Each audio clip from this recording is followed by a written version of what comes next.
Welcome to Your Dragon Reclaimed.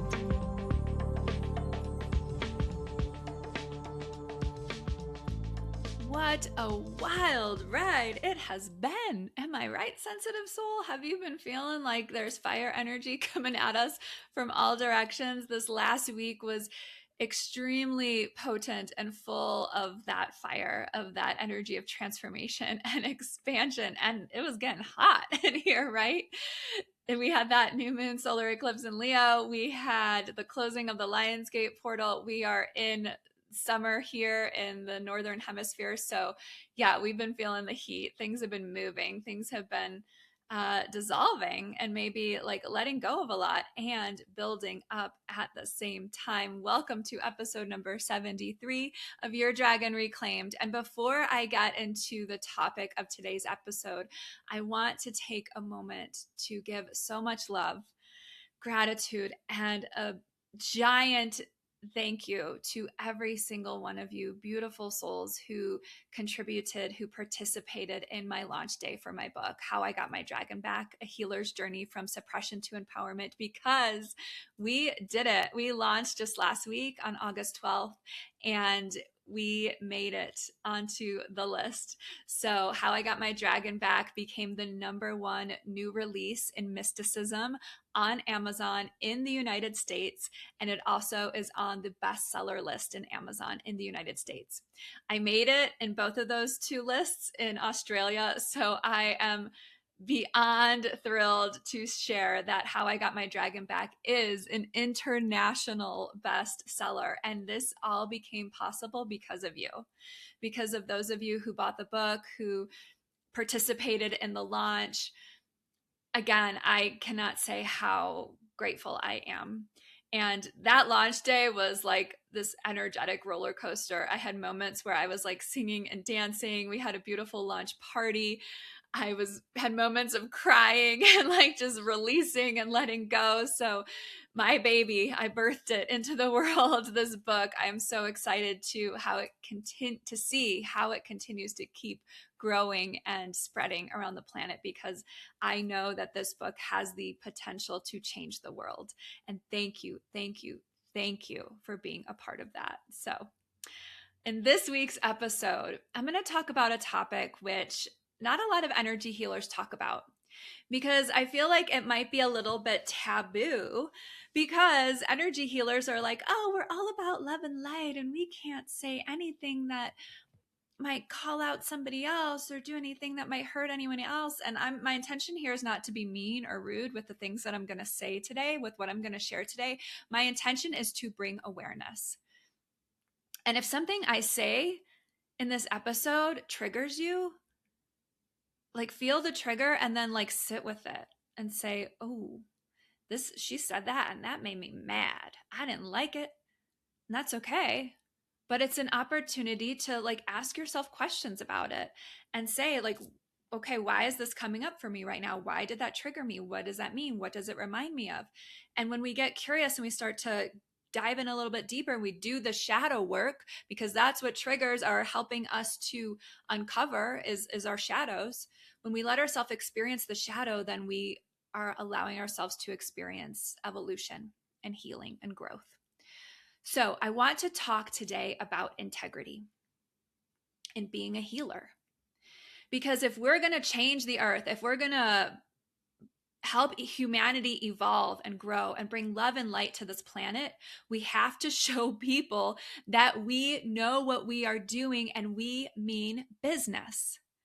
And we are not going to help people know and understand the potency and power of energy healing if we are not in our own integrity.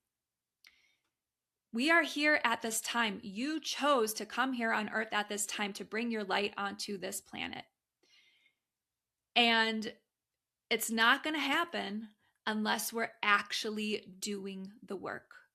So I have 3 steps, 3 things that are so important for energy healers to know at this time, so that we can be in integrity in the work that we're offering, and so that other people can start to know and understand how powerful it is.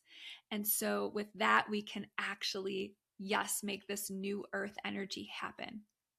So, the first step in being in integrity in your work is that you have to show up. You have to actually do the work.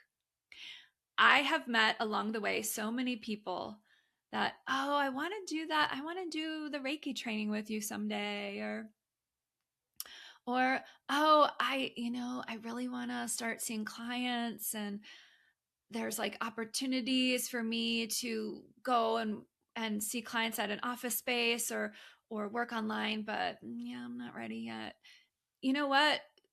You're just delaying your evolution, number one. And number two, it's like you have to show up and start doing the work. Otherwise, it's never going to happen.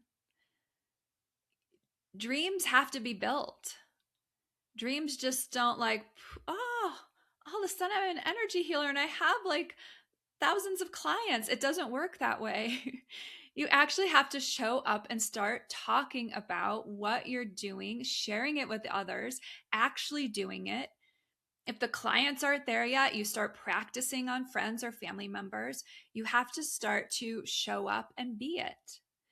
And also, you have to show up and show your face on your marketing. I see this so much with healers, and I might be calling some of you out here, and I'm doing this with love. Please know everything I'm saying is coming through my channel with love. When you are like posting on social media and you're not showing your face, or you're like just not posting at all, or you're not sharing yourself with the world, your truth, then like how are people supposed to get to know you? How are people supposed to get to trust you if you're posting graphics all over your profile, but there's no picture of you? It's like you have to show up in all forms so people can relate to you and they can see you and they can start to like feel your energy and like want to get to know you. And the people that want to get to know you and resonate with your energy are the ones that are going to come to you. So we have to start to let ourselves be seen. Whether you're using social media, maybe you go out and you connect in your community. Maybe you don't like social media, that's okay. But it's like going out and talking to other people about it. We have to let ourselves feel that exposure, because if we're not coming to our edge, if we're not letting ourselves be seen, no one's ever going to see us. No one's ever going to see us. So showing up in all the ways, showing up by doing the work, showing up for yourself. You need to be experiencing your own evolution and your own healing in order to be a healer for somebody else. And that takes me directly into the next way in which we can be in integrity with our work is by making sure that we have good boundaries. So our energetic boundaries are so very important. They are of prime importance. If you are going throughout your day, if you're an energy healer and you're going throughout your day and you're picking up other people's energies, or you're not replenishing your own energy, would you want to be working with somebody who's like that, who has no energetic boundaries, who has like other energies attached to them, or is like so depleted that and they don't know how to take care of themselves? Would you want them taking care of you? I absolutely would not. So we have to make our energetic hygiene like our number one priority. It has to be, it must be, because we are healers and everything is energy and everything is connected. And we need to reflect that back out into the world. This is how a boss, this is how a queen takes care of her energy. I get up every morning, I meditate, I cleanse my energy, I fill with my light. At the end of the day, when I'm lying in bed, I say my gratitudes and I cleanse my energy.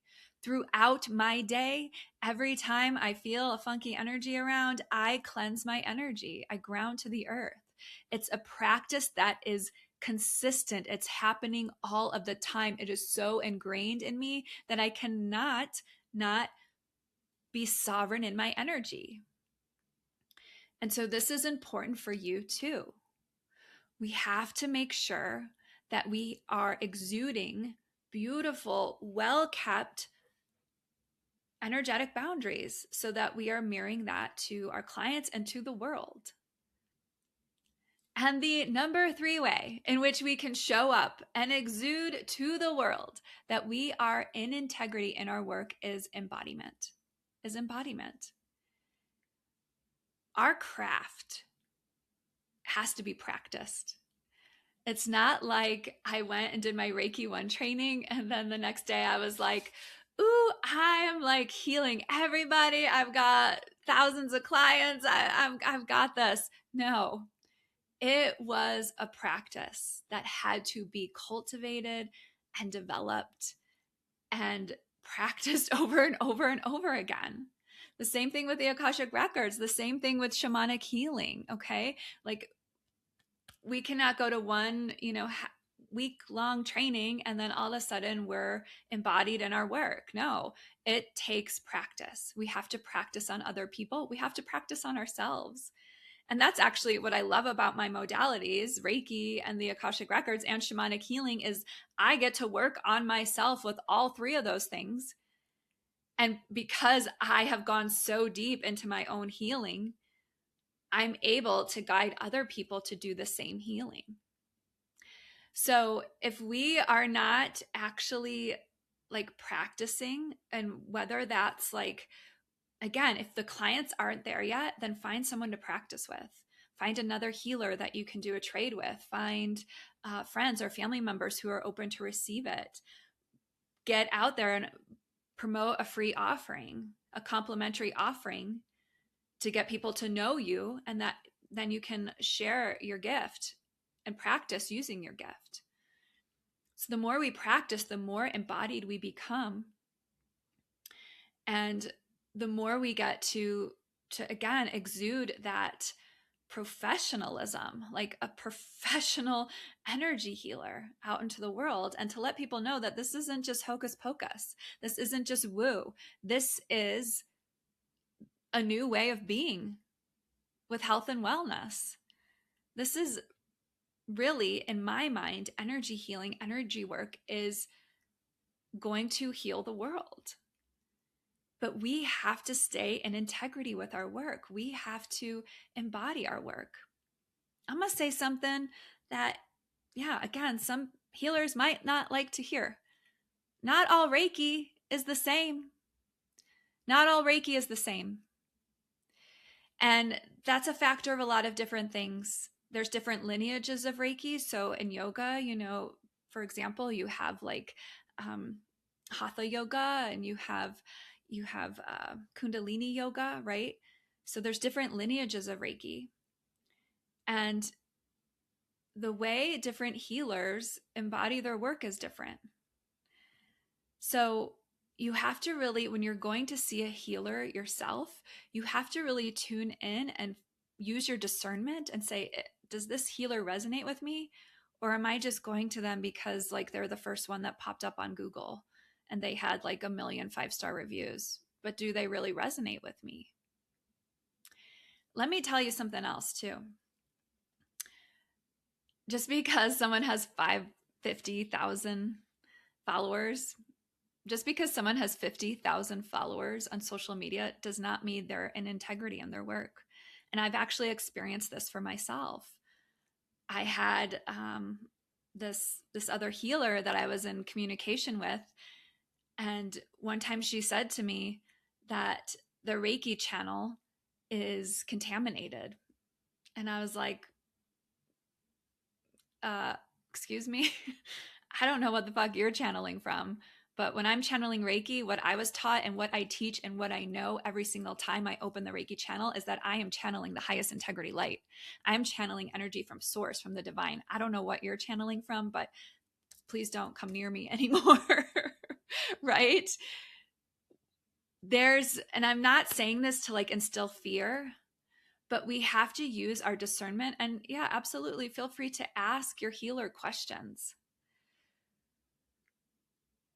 Not all energy healing is the same.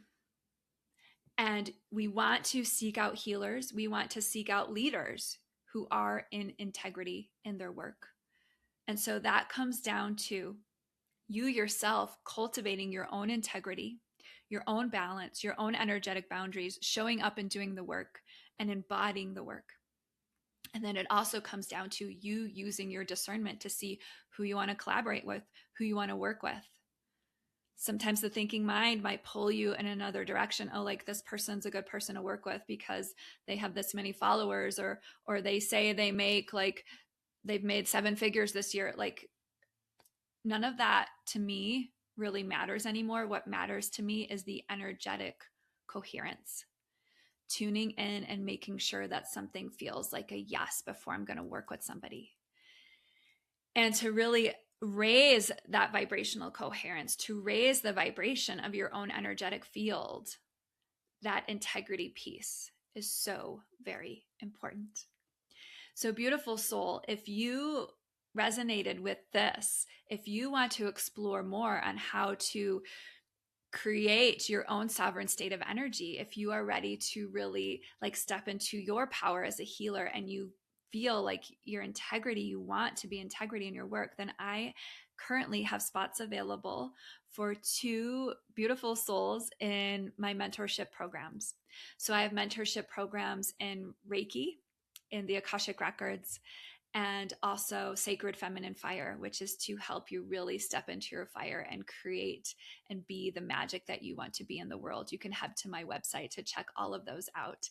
And we still have spots left and open for our Egypt retreat, Remembrance, Your Return to Inner Union, happening this December 3rd through the 12th. There is an application process because, yeah, we want that energetic resonance with the women who are coming in. So you can submit your applications. Applications must be submitted by August 30th, and then registration closes on September 1st. So you can head to my website to receive that as well. And if you have not yet purchased How I Got My Dragon Back, the book is out there for the world. It will still be available for only $2 in the ebook format until the end of August. So go ahead and grab your copy today. Thank you for tuning in, beautiful soul. Let's be in integrity in our work so that we can bring our fire, our light onto the planet at this time. Namaste.